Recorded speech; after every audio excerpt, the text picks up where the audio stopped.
अस्सलाम वालेकुम जी। तो नाज़रीन, मैं आपका मेज़बान मोहम्मद यासिर राजपूत खबर शामिल करते हैं ज़राए से।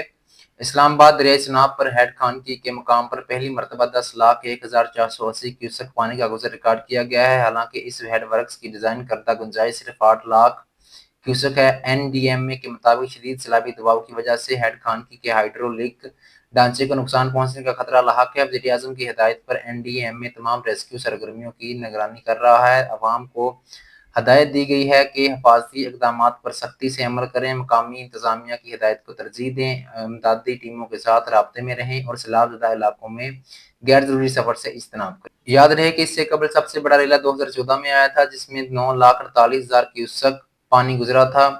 महकमा आबपाशी के सब इंजीनियर के मुताबिक 10 लाख क्यूसेक का ये रेला 6 घंटे बाद हेड कादराबाद तक पहुंचेगा, जिसकी गुंजाइश 9 लाख क्यूसेक है। हेड मरला पर इस वक्त पानी का बहाव 6,11,000 क्यूसेक है।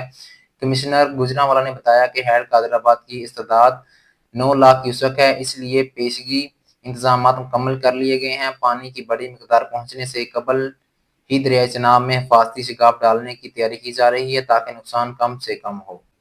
कादराबाद की एक तरफ हाफजाबाद जबकि दूसरी जानब मंडी बहावलदीन के इलाके हैं। दोनों जिला के डिप्टी कमिश्नर्स को हदायत की गई है कि करीबी देहात को फौरी तौर पर खाली करवा लिया जाए। मजीद बताया गया है कि हेड मरला पर पानी के बहाव में भारत की जानब से कमी की गई है, जो 9 लाख क्यूसेक से कम होकर 6 लाख क्यूसेक पर आ गया है। ताहम 10 लाख क्यूसेक के इस बहाव को हेड कादराबाद से बाहिफाजत गुजारना इंतजामिया के लिए बड़ा चैलेंज है, जिसके लिए हंगामी इक़दामात जारी हैं।